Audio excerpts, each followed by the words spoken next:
Guys, welcome to my YouTube channel Mannat let's learn everyday. तो जैसा कि हम UP triple S C PET 2022 की प्रिपरेशन कर रहे हैं, उसका सिलेबस कवर कर रहे हैं। तो सबसे पहला जो उसमें विषय था वो था भारतीय इतिहास, और भारतीय इतिहास से हमने अपने बहुत सारे टॉपिक कवर कर लिए हैं। उन्हीं में से एक और टॉपिक है हमारा सल्तनत काल। तो आज हम उसी के मोस्ट एक्सपेक्टेड जो क्वेश्चन हैं वो कवर करने वाले हैं। सब कुछ जितना भी हमारी हिस्ट्री में इम्पोर्टेंट है सल्तनत काल वाले पीरियड में, वो सारा आज हम कवर करेंगे।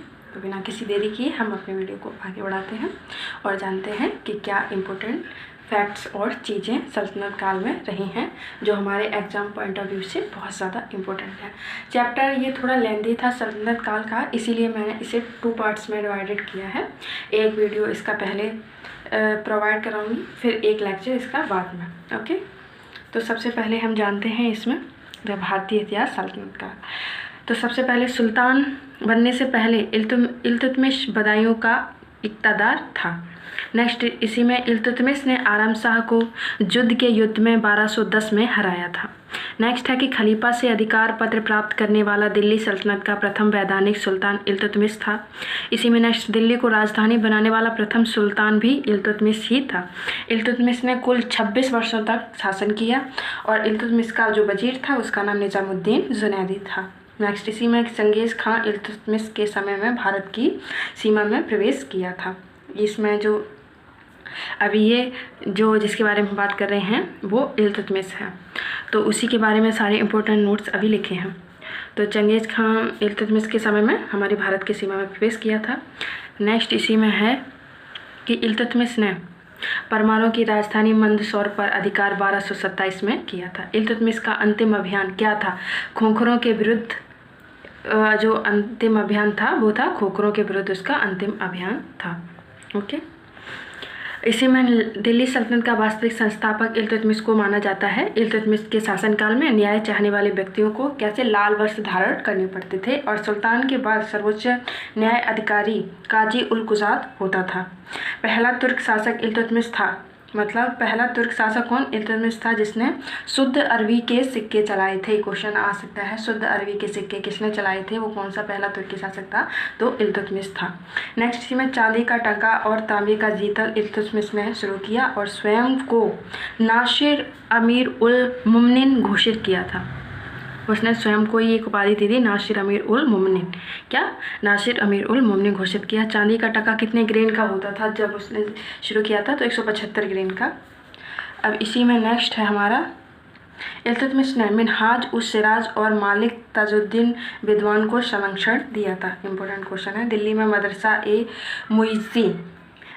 जो मदरसा ए मुइज़्ज़ी की स्थापना किसने की थी? इल्तुतमिश ने की थी और 1236 में इल्तुतमिश की मृत्यु हो गई। हमारा नेक्स्ट है कि खिलजी वंश का शासन। अब हम खिलजी वंश के बारे में बात करेंगे। खिलजी वंश का शासन 1290 से 1320 तक था और इसकी स्थापना जलालुद्दीन फिरोज खिलजी ने की थी।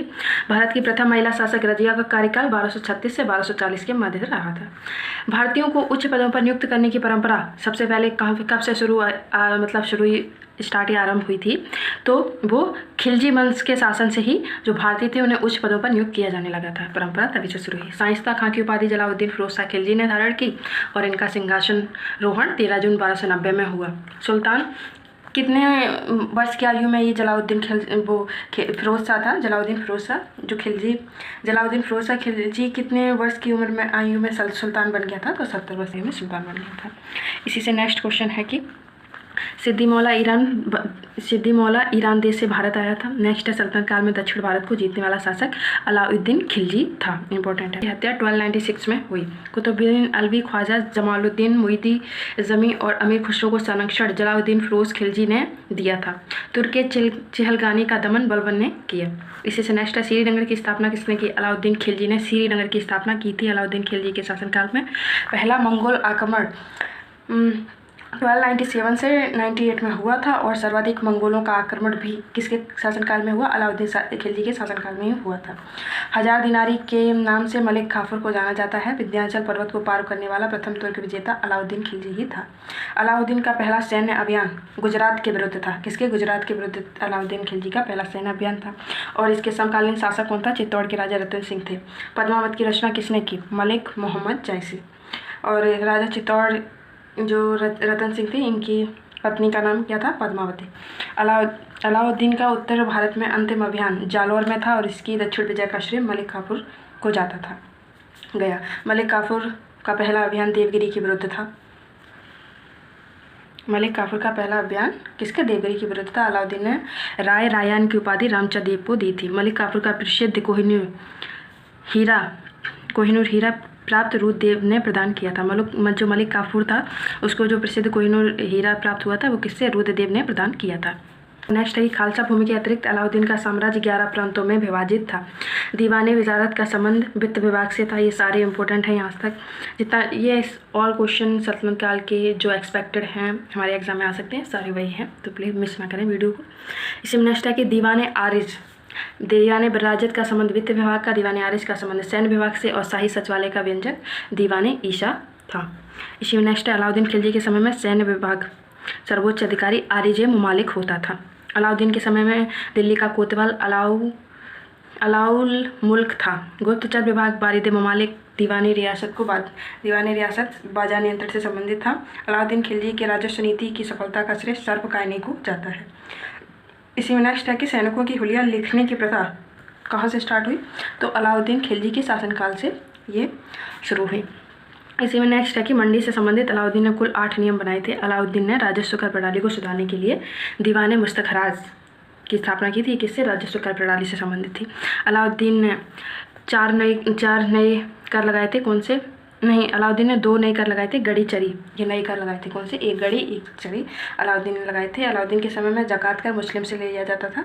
और प्रांतीय प्रशासन का सर्वोच्च अधिकारी अलाउद्दीन खिलजी के समय में कौन होता था? वली मुक्ता। नेक्स्ट, अलाउद्दीन खिलजी ने कुल 46 साहित्यकारों को आश्रय दिया था। कितने? 46 साहित्यकारों को आश्रय दिया। भारत का सादी अमीर हसन को कहा जाता है। अब इसी में नेक्स्ट अमीर खुसरो दरबारी कवि के पद पर प्रथम बार अलाउद्दीन खिलजी के शासनकाल में नियुक्त हुआ। नेक्स्ट है अलाउद्दीन ने 1000 शितून का निर्माण कब कराया?